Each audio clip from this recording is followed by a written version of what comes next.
What do you know? Another comic book list. What can I say? I love me some comics. For this one, I decided to list my top 5 favorite Spider-Man story arcs. For this list, I've only included multiple issue stories, no singles allowed.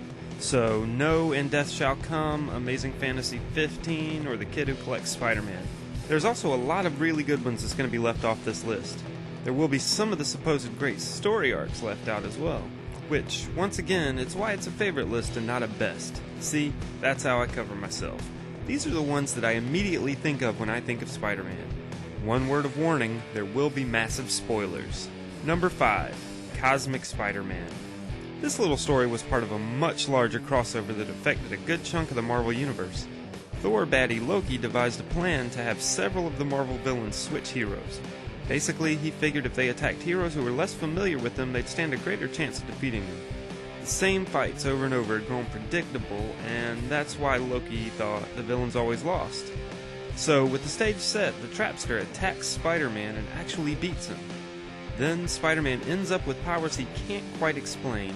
Eventually, he figures out it's the power of Captain Universe that's possessed him in order to stop the Tri-Sentinel from destroying the world.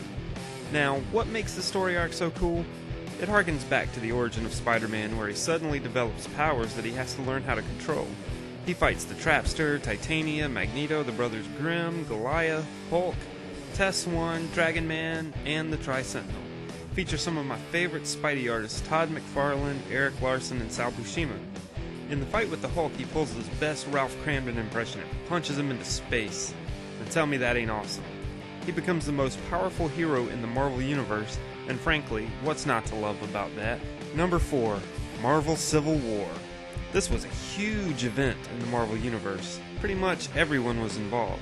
The basic premise was that because of an accident that happened involving superpowered humans, the US government decided to pass the Superhuman Registration Act that would require anyone with superpowers to register with the federal government and reveal their identities or face prosecution. Basically, the heroes would now be like superpowered policemen. They'd be held accountable. This split the superhuman community right down the middle. On the side of the government was Iron Man. Captain America led the resistance. That's a really brief description of the events. I encourage everyone to check out the whole story. Now you may be asking, well, how does Spider-Man play into this?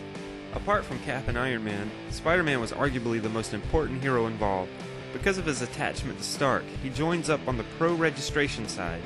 One of the biggest points in Spidey's career was hiding his identity to protect his friends and family. It's never been a good thing when his enemies find out who he is.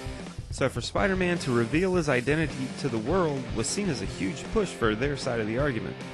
He always has doubts about it because it just doesn't feel right to him, but because of his loyalty to Stark, he agrees. When he learns that Stark and Reed Richards of the Fantastic Four have built a prison in the Negative Zone to indefinitely lock up the heroes who refuse to register, he bails and joins up with Captain America on the anti-registration side. The war finally comes to an end, with Captain America surrendering when he realizes the amount of destruction and death that it's caused. And what about Spidey? He goes straight into another story arc concerning Aunt May that almost made my list, Back in Black. Overall, this is a remarkably political event that tied into the general feeling around the United States at the time. The only reason this one isn't higher on my list is simply because it's not an exclusive Spider-Man story. Number 3, Maximum Carnage. This story arc is just brutal. The alien symbiote Carnage escapes from Ravencroft and goes on the type of killing spree that's usually not seen in a Spider-Man story. He joins up with Shriek, Doppelganger, Demogoblin, and Carrion to form some messed up cult-like family. Venom and Spidey join forces to stop Carnage's rampage. Eventually, Captain America, Black Cat, Nightwatch, Cloak and Dagger, Iron Fist, Deathlock, Morbius, and Firestar all join up to help stop the killing. Half of the heroes want to end Carnage permanently by killing him, while Spider-Man's morals won't let him take a life, even one as vicious as Carnage. Once again, this is a very abbreviated rundown of the plot. Check out one of the trade paperbacks to read the full thing. What I really love about the story is we have Spider-Man's desire to end the destruction without killing, versus Venom's desire to end the source of the destruction altogether. You've got the dark side of Venom and Carnage. You've got a huge gallery of heroes and villains fighting it out amidst a city gone insane with rage due to Shriek's psychic abilities. You've got Spidey fighting against his two greatest modern enemies. It's got a little bit of everything. This storyline even inspired a video game of the same name for the Sega Genesis and the Super Nintendo. The soundtrack of that game was written and performed by the band Green Jelly. Number 2. The Night Gwen Stacy Died. This is probably the single most important story arc in Spidey history. It may be one of the most important storylines in the history of comics, period. This story changed the entire landscape of comics. It brought an end to the Silver Age and ushered in the Bronze. Before the story, it was unthinkable to kill off a character as important as the hero's longtime girlfriend. Not only that, but to kill off the hero's greatest adversary in the same story was unprecedented. It's Spider-Man's biggest fear that one of his enemies, who has discovered his identity, will use that by harming the ones he loves. Ever since he realized that with great power there must also come great responsibility, Peter Parker has tried his hardest to live by that mantra. This is the first time that he failed since that night with the burglar. This is the first time since that night that someone he cared about died because of him. Though it was the Green Goblin who threw Gwen Stacy off the bridge, it's pretty clear that in trying to save her with his webbing, Spider-Man broke her neck and killed her. Even though the Goblin says in the story that she was already dead beforehand, Marvel guru Stan Lee has said it was in fact the webbing that killed her. To make matters worse, Stacy's dad was killed during a battle between Spider-Man and Doc Ock. With his dying breath, Captain Stacy made Spider-Man promise to keep his daughter safe. Now, he's failed the Stacy family twice. After the Goblin escapes, Spider-Man goes on a rampage to find him. He eventually tracks him down and the final confrontation begins. Spider-Man goes nuts and is pretty much about to kill the Goblin before he comes to the realization that killing the Goblin would make him no better.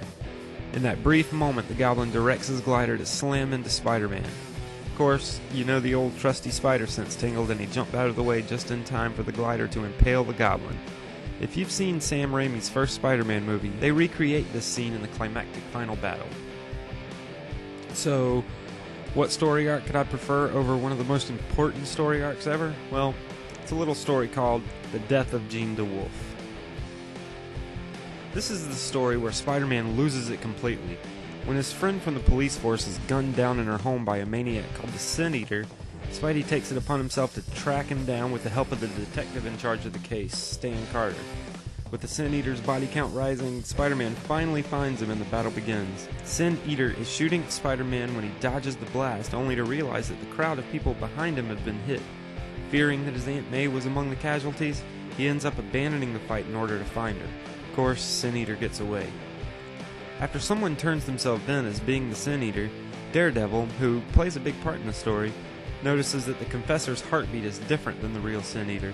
They go to his apartment and realize that the true culprit lived in the next apartment over. It just so happens that the real Sin Eater is none other than Stan Carter. When Spider-Man realizes it, he flies into a rage that's seldom seen. He gets to the point where he legitimately tries to kill the bad guy. His morals have flown out the window and he decides to become Judge Judy and executioner. It's a strange place for Spider-Man to be in, considering he's always known for not becoming the villain himself. Usually at this point is when he realizes how close he came to the dangerous line and pulls back. Not this time. He just keeps pummeling as if to release the rage that's been built up for years. It's only because Daredevil gets in the way that he stops. He turns his rage on to Daredevil for stopping him and they fight. Finally, Sin Eater is going to be transferred to a maximum security prison, and the protesters outside decide to finish it up themselves. Spider-Man watches from the rooftop and even turns his back to allow it to happen. Daredevil jumps down to defend Carter. Remember, Daredevil is a lawyer in his civilian life and wants Carter to get his fair trial. Spider-Man doesn't go to help, even though Daredevil is wildly outmanned. Eventually, Daredevil lets on that he knows Spider-Man's identity by yelling out his name. Parker finally swings down and saves the day. The two of them end up talking it out.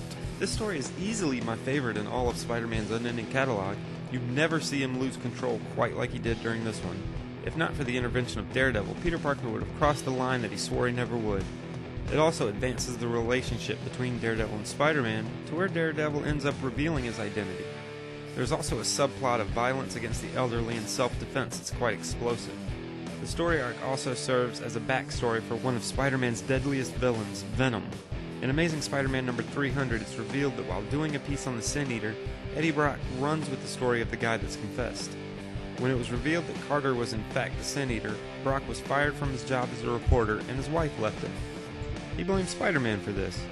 When Parker realized that the alien symbiote costume was bonding with him, he managed to defeat it and ended up joining with Brock. Their shared hatred was enough to make Spider-Man their biggest enemy. So much good stuff in this story. So, there you have it. my favorite Spider-Man story arcs. I know I didn't include Kraven's Last Stand. That one would make my top 10, but these are defining points in the Wallcrawler's life. Except maybe the Cosmic Spidey story. Screw you, I just love that one.